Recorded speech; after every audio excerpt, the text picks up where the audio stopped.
present here tonight in Malaysia. My name is Siu Yu and I will be your host for tonight.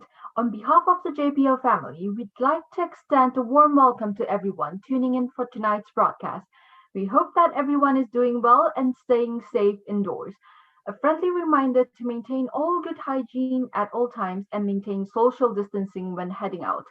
To anyone who is interested in sharing tonight's broadcast, a live feed is being shared on the YouTube JPO YouTube channel. Do like and subscribe and the channel and you can receive live notifications. If you have any question you'd like to ask, please feel free to type them out in the Q&A section down below in Zoom and the chat box in YouTube. A recording of the webinar will also be uploaded onto the channel. Yiling holds a bachelor degree from Birmingham Conservatoire as vocal and operatic performance singer and completed master degree at the Kodai Institute of Franz Liszt Academy of Music as Kodai expert in music education.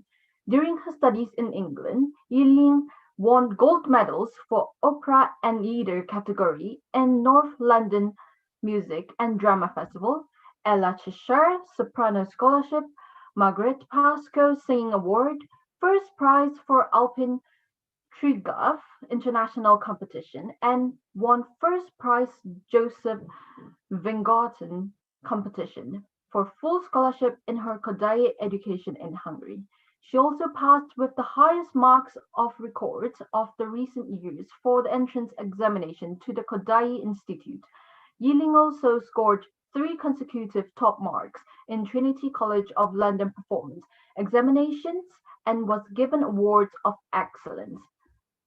Yiling's international operatic performance career and as Kodai experts brought her to many cities for concerts as well as international workshops as speakers.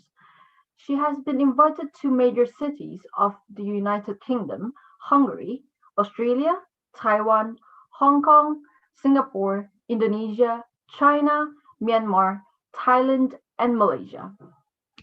Tonight's interview features Yiling with her topic about the future of operatic and classical singing. As our JPL family attendees are mostly students ranging from primary school to college, their parents and their teachers, the sharing of knowledge and advice you have for all of us is invaluable and greatly appreciated. The JPL is very honored to have Yiling joining in as our guest for tonight. I hope that you will all join me in giving her a warm welcome. Welcome, Yiling. Good evening. Nice to meet everyone here. Nice to meet you, Siu. No problem. Nice to meet you. So without further ado, thank you so much again for joining us today. So to start off today's interview, what can you tell us about the video we had just watched? It was recorded in 2020, the most difficult times for every industry, including music industry. So it was for a whole year. All the performance has been cancelled, and everything is not possible to be done in 2020. And that happened to have friends of mine in UK. They are running this flat pack music. Usually they go into schools, they go into community church, they go into the community to perform so-called flat pack opera, as in the smaller scales of opera, which includes children's and the audience. So during the pandemic, there's nothing that on stage that can be done. So they are doing like weekly showcase of musicians from over the world. And so I took my chance to participate with flat pack opera through online. So it was broadcasted in UK. And I was singing all the way from Malaysia with Dr. Bernard Tan, our very, very well-known pianist in Malaysia. Thank you very much. Thank you. So going on to the first question we have. So amidst the fast-growing popular culture, what can you find the position of operatic and classical music? Interesting. So I would like to open a slideshow to talk about this. So I regards like popular music and classical music as, in a better way that we can understand things. If go into too deep about like the character of popular music and classical music, it may not be as easy to understand. But let's talk about food because everyone eat food somehow. So if I take this as an example of like what is fast food, you can imagine that, the preparing time is comparatively shorter. I don't say it's very short, it's precious things. I don't say that popular music is not good, as I love fast food. I mean, as a singer or as a person myself, I love fast food. I cannot live without fast food. Just as like we can't live without popular music. It's just like very casual things that you can obtain in a very short durations of time. The preparation time is short, and also it's very tasty, simple, tasty. This is the best things that ever available on earth. Like who doesn't like fast food? As in who doesn't like popular music? But it is beautiful in its own way. It's very very beautiful in its own way, and but we don't talk about like, okay, we just have fast food forever. I don't think parents, anyone here, would agree to feed their child only on fast food. You don't really do that. You want your kids to eat food or whatever. So fast food is good as well as the fine dining, but you can't eat fine dining every day too. It requires too much time to prepare for it just one fine dining, as in we need a lot of time to prepare the classical music to present it on the stage. Let's talk about a small piano pieces. You need to memorize it. How long do you need to take to memorize that whole thing to present it without a mistake to the audience? And let's talk about the opera. You need the backstage crew, you need the repetitor to coach, you need the vocal coach to teach the singers, the choir, and everything else, and the costume. The preparation time is very long. So it's compared to fine dining. You just don't eat it every day. And talk about the price, be very realistic. Expensive, same. We don't want to charge you a lot for a project just because we think we are worthy. Not really that. It's just like requires payment. So all of this concludes that the fine dining, as in the classical musics, are more expensive. Time, you need to spend a lot of time. It tastes very nice, but you don't eat it every day. So the everyday thing with fast food. So if these two things can co-live together, I think it will become a better and healthier lifestyle for the listener. Always listening to fast food and popular music, you tend to like forget. Like what I would like to say is like, okay, the 2020 hits is now no longer hits, unfortunately. The 2021 hit is like another news story. So you'll be like, so the songs is like go over and over very fast. They take the turns, but classical is timeless. Classical Yes. singing and classical music is totally timeless. After 100 years, after 200, 300, 400 years, listen back to Bach and Mozart. It gives you such a warm heart, and you feel you are healed. Just the whole day is done. I'm happy of listening of this. So my regards is I hope that these two things can coexist. Right. Thank you very much. It's really interesting that you used two different types. You use food to compare and to talk about music. It's really interesting. Thank you. All right. So going into the next question I have. So are there markets of classical singing when mainstream music from TV programs, radio, social media are saturated with popular music? Can you tell us about these? Okay, the answer will be yes and no. It depends on how we run it. So let's go on to, if I can go to the next page. Okay, cool. So we as a classical musicians, especially classical singer, we understand that the market for popular music is just everywhere. you know. So, but for classical music and classical singing, definitely is very rare. You don't hear classical music everywhere, except some of the advertisement you may hear a few phrases of classical music, and in a like movie you may hear a few sentences of like classical singing just to add to the flavor. And why classical singing was chosen to add to the flavor? Because it's just special and beautiful. It gives you a sense of like high classness. It gives you the sense of like authentic. That's why it appears in some of the advertisement. For example, Ferrero Rocher give you a very, wow, grand. I would Yes. like to have this. So and also you don't really hear classical music in most of the public place that you go to, but you always listen to popular music in shopping center, conference center. You always hear classical music as background, or even like restaurant, MACD. You always hear popular musics. So we are very happy with the existence of popular music. But sometimes when you go to a high class toilet, sort of like premium toilet, you somehow hear classical music over there. But we hope that classical music is not only in the toilet or whatever. It can be out of anywhere. So I personally think that we need to start the markets. And I do think that many of our colleagues are doing the right things already. They are organizing competitions in classical competitions everywhere, especially now during the pandemic. There are a lot of online classical music competitions. Not too bad. I actually won't discourage it. I would like, some of them would like to say that online competitions, it may not be as authentic as it's live, but you know authentic is one thing. But the second thing I'm looking at is how many people actually are interested in classical music. That is our way to survive. It's not about authentic.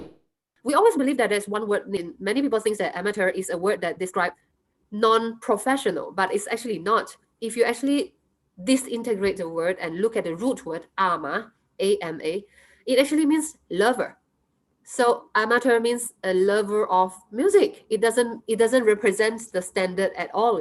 So why don't we like culture the whole nation, or at least the music lover, to be in the competitions or in the music examination. It doesn't matter, whatever standard they are doing. But then the more people comes in to appreciate classical music, I guess that is the real point, and the marketing of it. And further into that, Malaysia, we are very lucky that we are on growing. So we do have a lot of like new music institutions that is coming up, from like music centers up to new faculty of music in the university. We are growing really, really fast. And so we produce a lot of young musicians.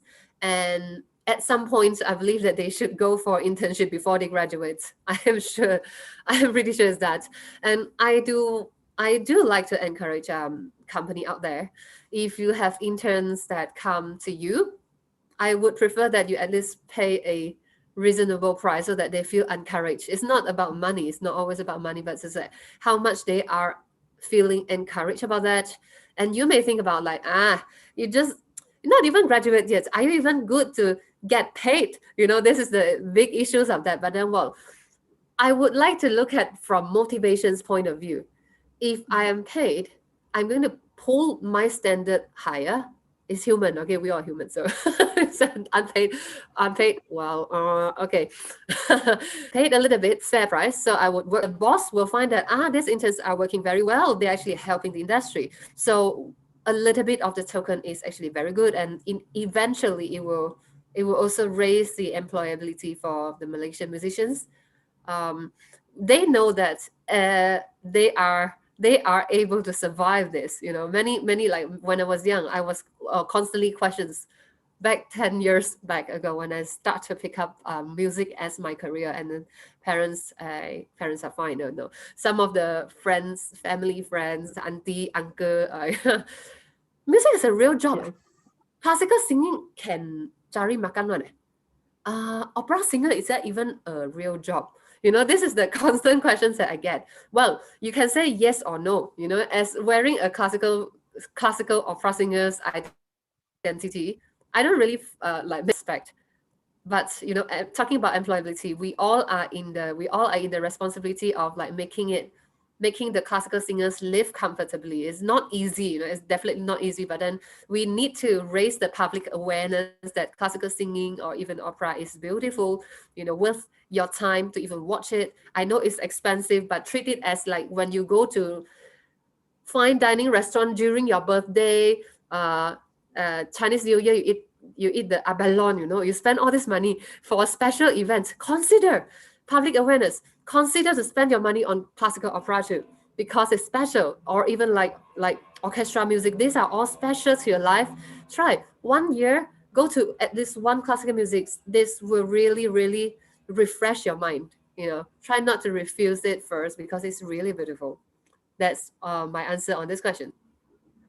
Thank you. Yes, I've heard a lot of people talking about like singing, like opera, classical music, being going into this field. It's really hard to find a job, like especially in Malaysia. Yes, I've heard a lot of comments and sentence and all around this thing. So very thank you for sharing with us. How do you approach it, like with a very motivated way? So next, please tell us about what is your view towards operatic and classical singing development in Malaysia. Oh, nice. Okay, and let's carry on. Sorry. What was the questions again? So what is your Ah, view towards operatic and classical singing development in Malaysia? okay. As Malaysia has just be a new and very young country, unlike the place that we may have studied out there, like in the Europe or in the US, it's a completely different case. The classical music industry may have been like how many years, God knows how many years, and whoever classical musicians that you can name them, like Mozart or whatever, they are from a country that is long developed in classical music, but gosh, not for Malaysia. We are very new. We are so new that we all should actually work together to build this big environment for classical music and classical singing to actually grow. It is in a very baby stage that we now have like one opera company in Malaysia, namely Kuala Lumpur City Opera, and then we do have more states orchestra that is actually growing very well. But I wish that I can see that a stage chorus or even like stage opera may happen. States orchestra is wow, is growing fast and is almost my dream. Some of the states even have more than one orchestra, more than one. But why not there any opera opera places to go? And then like I am a Penangite. I grow up in Penang, and my choice is to come down to KL to work here so that I get more chances to sing in an opera or get more employability from Kuala Lumpur. Good to be in Kuala Lumpur, but then sadly, like far away in Sabah, you don't really even have a chance to even sing in a small opera since that's almost not happening. So talking about the training wise, I do believe that like trainings make someone become better. It's not like you study a lot of papers. The Chinese word says that you only like read the strategy from the paper, the 纸上谈兵. You don't really. So for now, Malaysians, and most of the time we're like the young people, the young generations, or whoever doesn't travel to overseas for studies.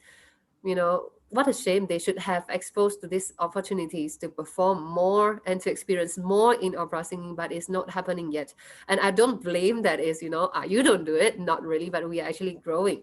So I'm foreseeing that in about 10 years time, there are more opera studios able to come out in different states, or even like first step more in Kuala Lumpur. Okay, I do think that more is good. Some of the concept will be like, okay, one company is good. I think so, yes. Variety of blooms out there, they will complete like make a very healthy competitions, but I must be healthy. Okay, healthy competitions to see that okay, the collaborations can be done between this and that, and all works together to makes classical singings grow again. And I would like to bring your attention to actually the growth of classical music in Penang. Years back when I was 5 years old, don't ask me how old am I now, but then back when I was 5 years old until I was about 12 years old, Opera is actually happening almost yearly in Penang.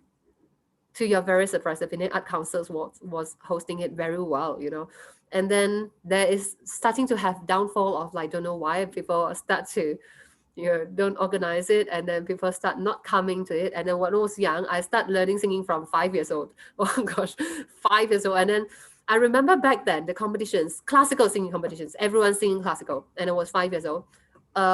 There's category like kindergarten category, 5 to 6 years old. We are like waiting until we fall asleep and wake up again, fall asleep and wake up again before our turns, because the whole competitors are like 89 competitors of classical singing, only for one category. You can imagine that now It's the very classical big. singing competitions, you want to find 8 to 9 competitors. It's not easy already. Yeah, back then it was like that. So I was dreaming about a visions of reviving all of this. And with this slide, the marketing, the combinations with music educations and employability, to let the parents know that okay, classical singing we can survive very well. So we actually surviving very well though, so not bad. So if with all of this, I am foreseeing that all of these high arts can be revived soon. Yes, yes.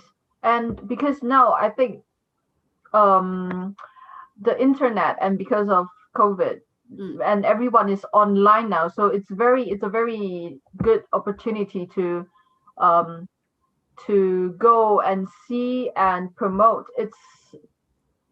the classical music and everything, yes. and either competitions or any singing broadcasting. Mm, Yes, just like what you said about your video just now. So it was broadcasted in UK, but you're singing from Malaysia. So I yeah. think it's a very good chance now to broaden and to get this into a very diverse place. And yeah, we can see a lot of people.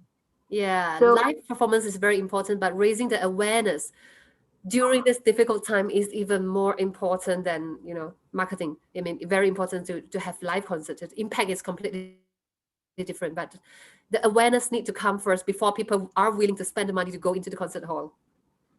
yes, yes, yes. So next, what can you tell us? Like, what is the benefit of reviving operatic and classical singing in the general public? Okay, so why do we want to insist of like reviving classical singing and opera?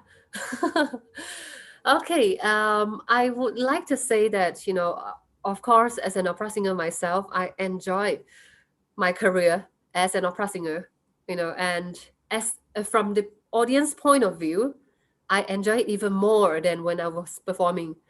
Performance, you have nervous, you need to take care of all these conditions, while I'm sitting down there as an audience to enjoy an opera, it's like wow. It's a different story. So the benefits to revive classical singing and opera in Malaysia is not only for those like me who take it as a career. Of course, for those young people and senior of mine and all these music teachers in Malaysia, it's good to revive the environment for us to have more performance opportunity, to grow, to even bring Malaysia up another level, to let people know that hi, far away in this corner of Malaysia, we are singing opera. you know. So we actually here, so employability again, and then also like experience and compatibility in the international platform. All of these are very important to build our career as opera singer. But how about the general public? you know we build our career, what to do with the general public. It's like out of my topic, but to the general public, as I say just now, it is very refreshing to listening to something like this. You will be amazed to hear that a singer is using the natural instruments that is built in as a human ourselves without the help of technology to make a sound like this. Is very precious. And out of many disciplines of music, we could have instruments, but every other instruments like piano, cello, violin, flutes, or whatever you can mention is out of your body. Vocal is the only instrument that is built into you. And when we talk about we were born, we luckily we were born without the microphone attached, or born without the sound box attached to us, or that would be very difficult for moms. And so we were born this way. We were born this way. So luckily, and then the very limit of human is beyond what you think. Like we like to watch some very special show, like the circus people, they can walk on thin strings. We like to see people flip up to fifth floor and then come back again. We like to see all these special things that beyond human ability, sort of. Classical opera, classical singing in an opera is exactly the same thing. You stand in a hall of 1,000 people, you just open your mouth and sing like that, and you will wonder why. And because we are built this way, we have a round head, luckily. Okay. So, when you walk into the cave, it's actually curve shape, round shape. That's why when you are in the cave, the voice is so loud. And so that's why we were built in this shape. And this is like sort of like, okay, I don't call it super power for human, but it's just like lost. The authenticity of something has already lost. Like in Sichuan, in China, there is one very special skills that they actually change their face in within seconds. The Yeah. Sichuan 变脸. They nowadays we regard as like, wow, this is precious, or we want to inherit it, and then it lost somehow. It's because when it still exists, nobody actually care about that until it actually lost. And all these Sumatran tigers and so on. You were like a tiger law. But then when it comes to extinctions, you're like, oh no, tiger. So it's exactly the same thing. When opera singing is still exists, you should actually experience it at least once in your lifetime. And I'm sharing out of my experiences. Quite lucky of me to be able to go into a crossfield. Crossfield, as in I don't only work in the opera industry. I also sometimes being invited to sing in for example, launching of a certain brand or launching of a certain company, okay, or restaurants, or it may be like a shopping center, whatever. Okay, all of this. And then the moment when the classical singers open their mouths, people will actually like, wow, uh-huh. Yeah, yeah. You'll be actually surprised, and out there, everyone else talking at the back is like, oh, the classical singing, they all only ma. And then they break the glass ma. So all of these rumors are actually not true. When they actually hear the real thing, they will be like, oh, all the skins are standing up, and it's completely a different story. And then they start to ask about like, where can I approach to classical singing like this if I want to know more? And I guess that is the opening point. That's the opening point. If I always believe that, Siu Yu, for example, if you don't know any singing, classical singing in opera, would you like to pay 500 ringgit to come into the concert hall to watch it? I don't think so because I don't know anything about it. Exactly. But if you have a taster, and then I say, oh, then you find it, this is very nice, then would you like to pay to come into like feel the whole atmosphere of it, and experience Yes, yes, the it would whole be. opera? Yeah, it will be. Yeah, I will pay to experience. Like at least everyone wants to experience, so I will pay once to go and experience this.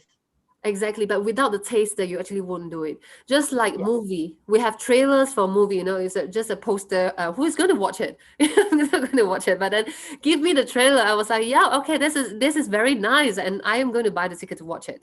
I think we are all human. We all think the same way, and we have to understand that how they will actually respond. So that is not too bad to actually walk out of the concert hall to give opera singing or classical singing in some unconventional occasions sometimes, unconventional locations sometimes. It's not too bad, you know. All right. yeah, thank you. Like, yeah, like what you said, I never thought of like giving the taste first until like you just reminded like trailers and other things. Like you have to do some a little bit promotion and Yeah, the give trick. a little taste. Yeah, and everyone will come. Yes, this is what I've never thought of. Thank you for telling me and telling everyone about this. Oh, by the way, that pictures down there is Mhm.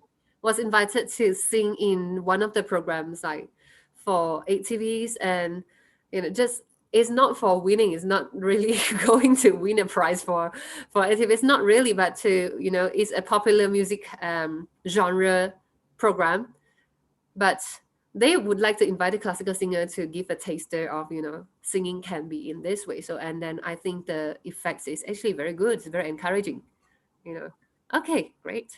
Yep, thank you. So, to all the audience, please be reminded that you can just feel free to put in your questions in the Q&A box in Zoom or the chat box in YouTube. So, we're gonna continue into our next question here. So, Yiling, can you tell us what might be the reason for the slowing down of operatic and classical singing culture?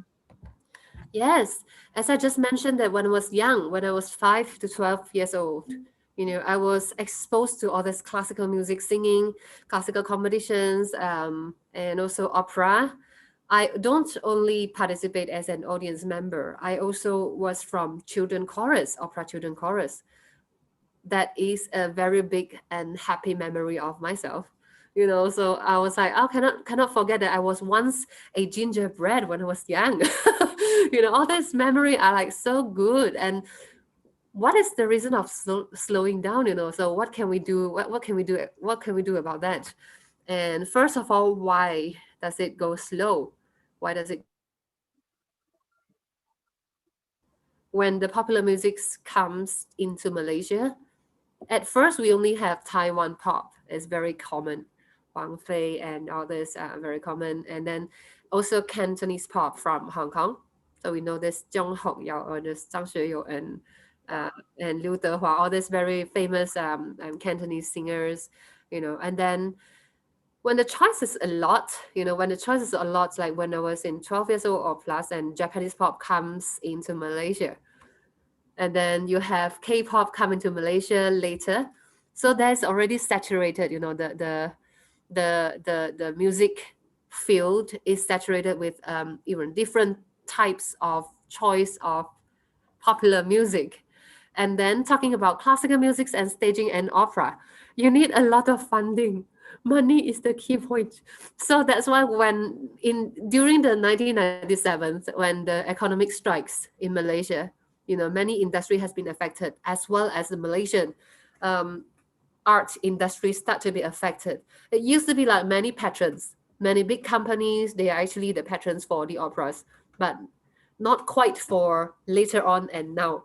So it is indeed very, very difficult to put on a big full-fledged opera. It's very, very difficult. That's caused the slowing down.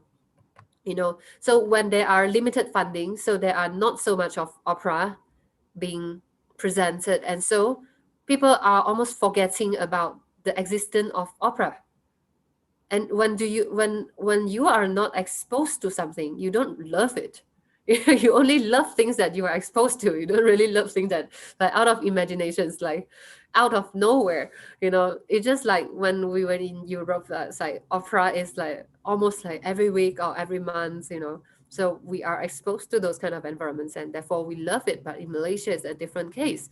So since this downfall, then what is our solutions? Actually, solutions is important. Being able to see the issues. Why is that downfall, and how do we bring it back to stage again? So my idea is the opera is huge.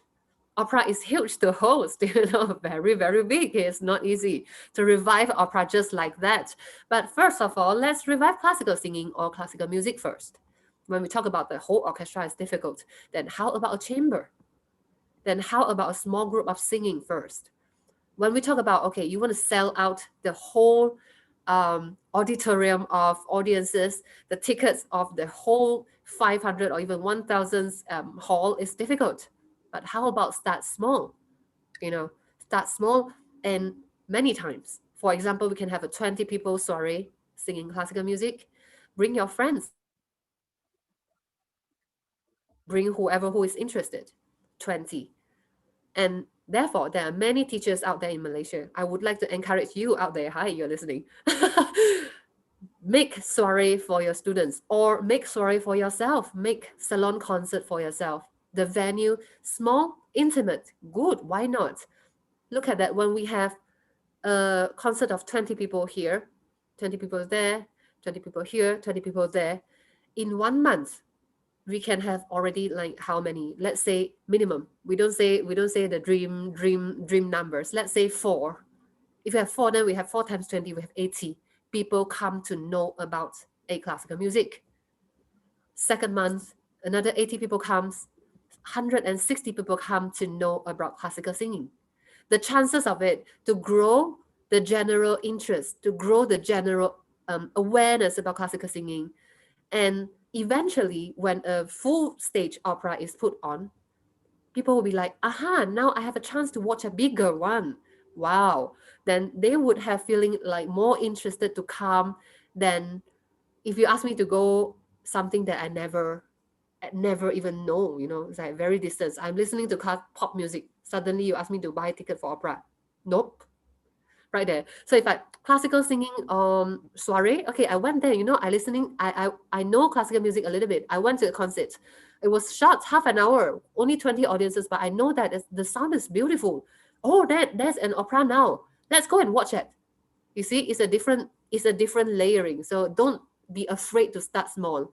Don't be afraid to feel that I am nobody. Let's not sing. Let's wait until I'm opera singer. It's not like that. You never wait until you're opera singer. You need to sing a lot to become an opera singer. You don't suddenly, hi, I'm opera singer. It don't really happen like that. All right. Yeah, thank you. So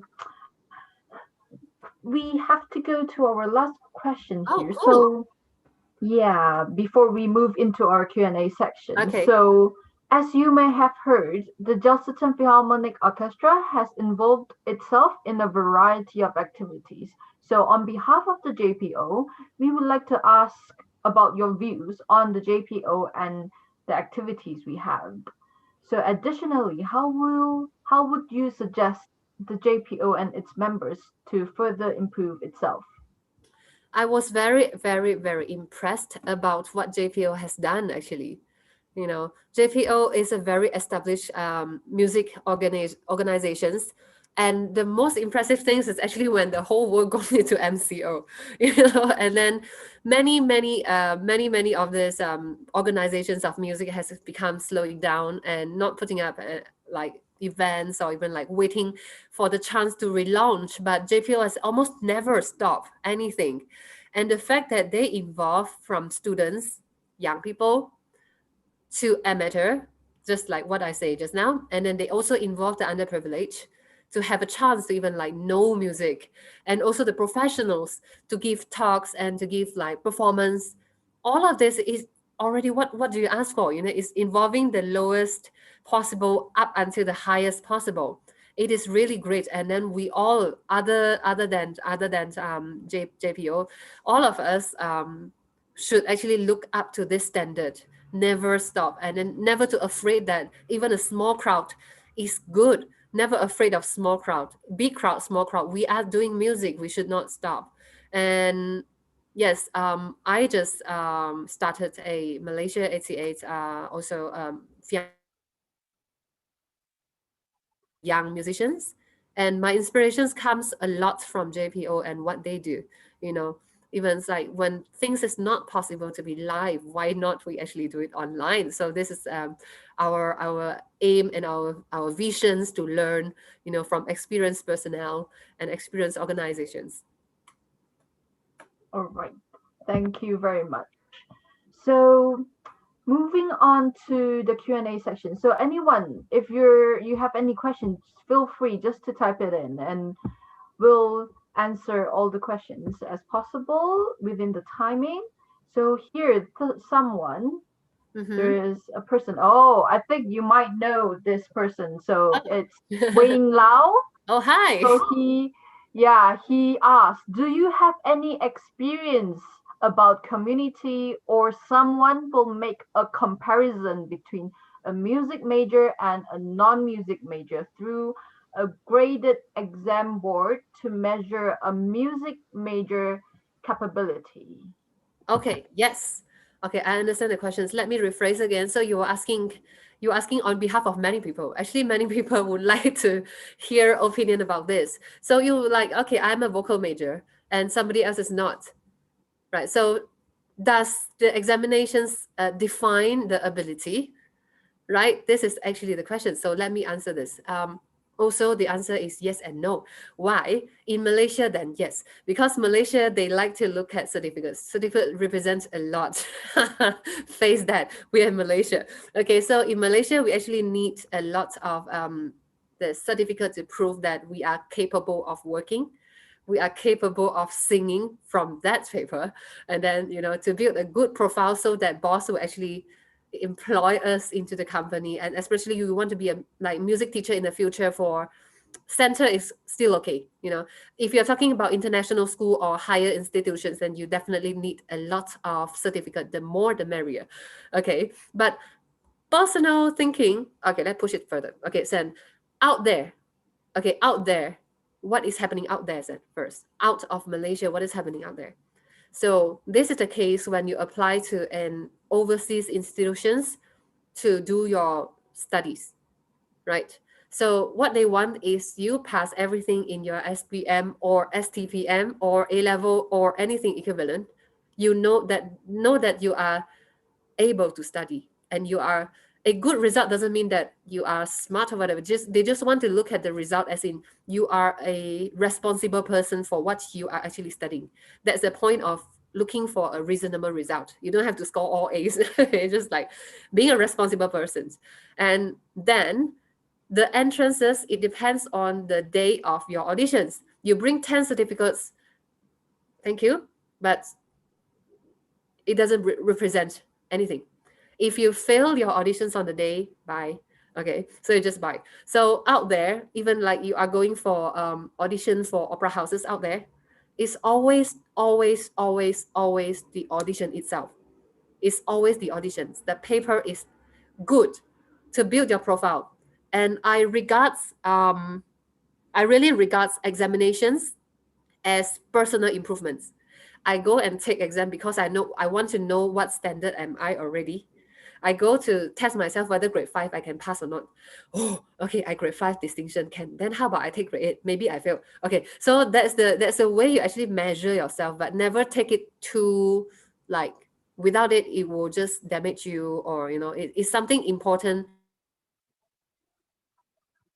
Unfortunately, in Malaysia, we still have the culture of like looking at the certificates. Not too bad also, but we can make it more healthy, as in good to have paper. And then we also would like to see how is your live performance. So I do encourage that those of you who are taking graded exam, go for more competitions and even have soiree, not too bad. But if you're learning music, go and perform at your auntie's house, not too bad also. Not too bad also. Many people in Chinese complain about New Year, auntie asked me to sing. Oh, you're opera singer, sing it. I know. I feel Yeah. offended also. Sorry, I feel offended also. But then sometimes you think about that. Okay, if I am able to give one or two lines for you to interest you, next time buy ticket, auntie. Thank you. Yeah, yeah, like I think audition it's not a very very big thing, like because like what you say, I think experience all the different auditions Mm, and building up, increasing, like improve yourself mm, from auditions is also one of the good things. mm. And you learn from different people's perspective and how they think of your singing. I think it's a very good thing. Mhm, mhm. So next, someone anonymous. So they ask, "Hi Yiling, how relevant would you say classical music and opera in our present daily life? Would you like to share your view about it?" Can you repeat the questions again?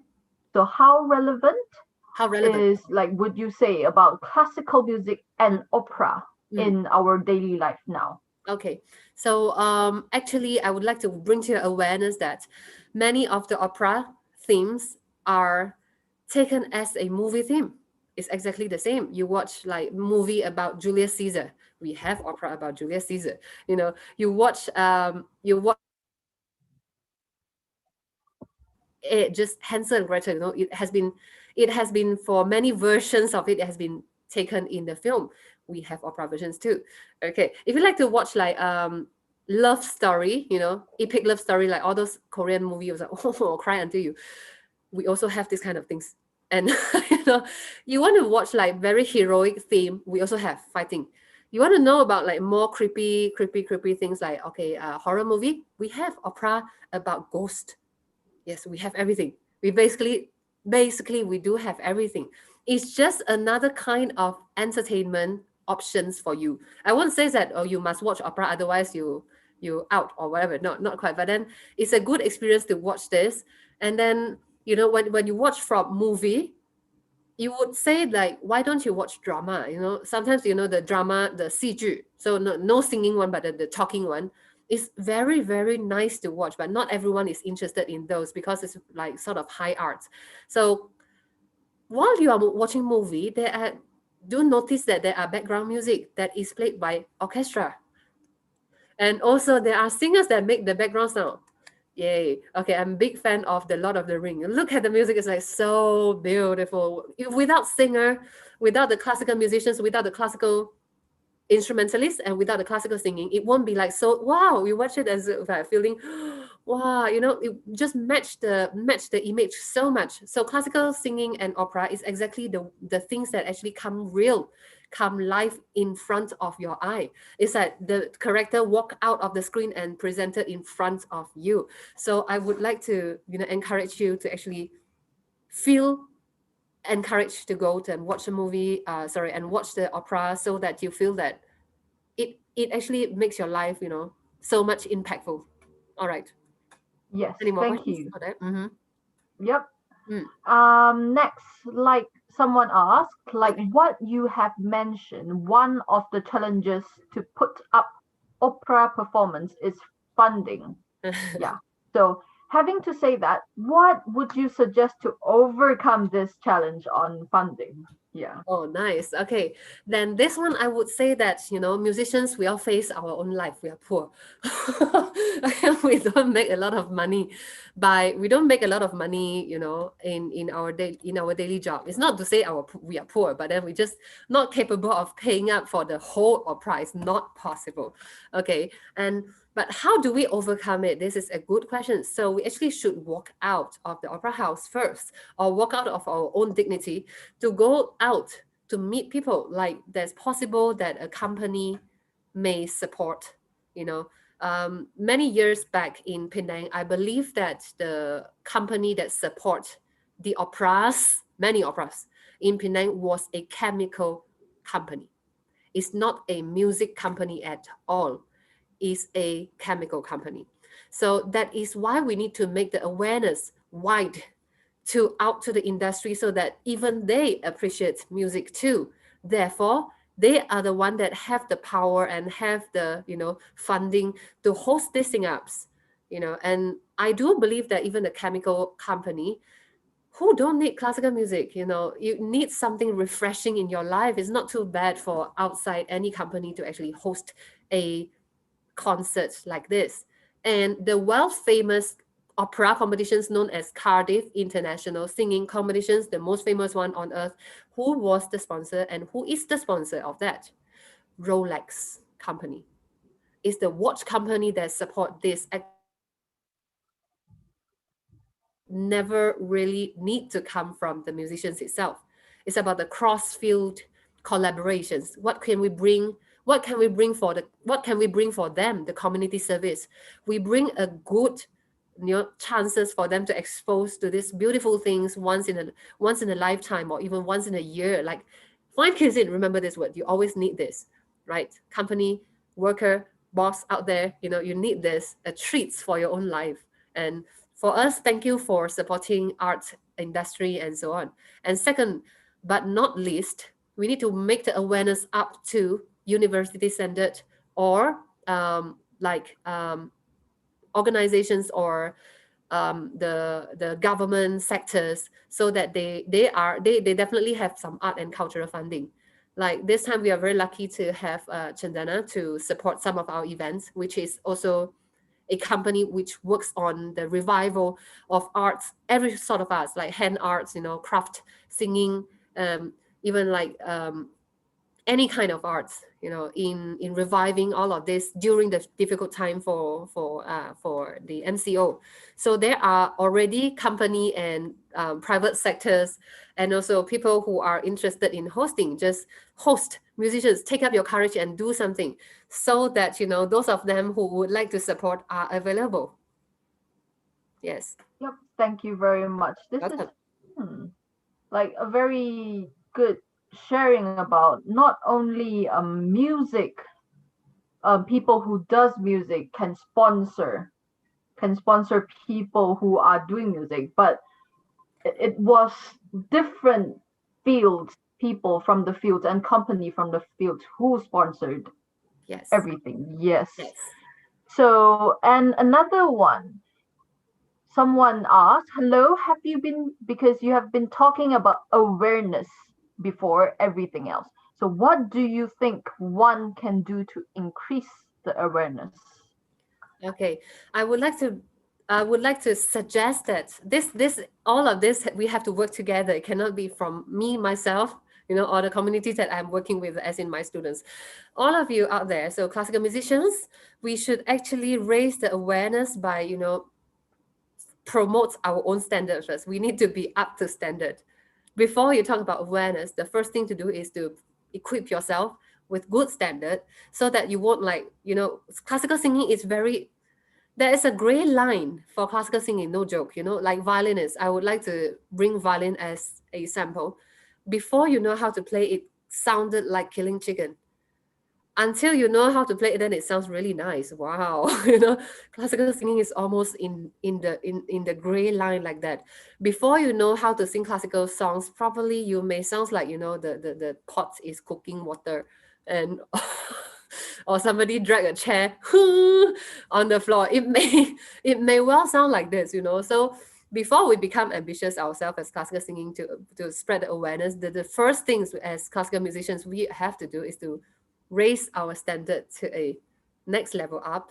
And then next, do put a lot of small concerts like soiree or salon, or even, you know, we see many popular singers. They don't have I don't want to say a bad word about us, classical musicians. We do have a feeling that we supposed to perform in a given place. We don't perform in any random place. Cafe, this is for bar, like jazz singer. No, okay. Roadside, no, that's only for like those guitar musicians. I don't sing on the tube. London, we have tubes or underground. Yeah, like Those are for busking and everything. those guitarists. Not really put down. Let go of all of this. We also can actually spread awareness of singing from there. And then we also not too bad if you are, if you have certain program that you want to promote on paper, like stars paper. I know Dr. Ang Mei Fong and a few of them are constantly write things up about classical on media. And the least that we can do is, because the internet is available, classical musicians spread the awareness by using the media. Not too bad to share one or two singing from your Instagram. Not too bad, one or two. Make sure it's good, okay? Make sure everyone likes it. No problem. Thank you very much. So thank you very much for your responses and answering all the questions. So I would like to tell everyone that we're sorry, but we're coming to the end of tonight's broadcast. So we would like to remind everyone that our JPO family program will be broadcasted twice a week until further notice. Join us next time with our next guest, as will be posted near the time. More details can be found in our Facebook page. A video recording of tonight's broadcast will also be available on the YouTube channel, along with the past webinars and the soon to be broadcasted interviews. So feel free to share the Zoom webinar registration link, the JPO YouTube channel, and the JPO Facebook page with your friends and family. For our YouTube audience, if you're enjoying our program, please show your support by pressing the like and subscribe button down below. So you guys have been a very amazing audience. So Yes. we from the JPO family wishes that everyone stays safe and healthy as facing this crisis together. So now I will lead a prayer to end tonight's program. So please pray in whatever faith you believe in regarding the COVID-19 pandemic. Dear Heavenly Father, thank you for the wonderful time we had during this interview. I pray that you bless Yiling abundantly in all her career and music path, no matter present and the future. We pray that everyone staying strong during this pandemic and giving us strength to overcome during this difficult time. We pray for the frontliners and those who must travel into work. As God, you provide protection and healthy bodies to fight this pandemic. I thank you, Lord, for everything you provide. In Jesus' name we pray. Amen. Amen. Thank you, Okay, yes, Yiling, for sharing with us. thank you for being really very, very, very like happy host here. And all the questions you ask are very, I think it will be very useful for our audience friends.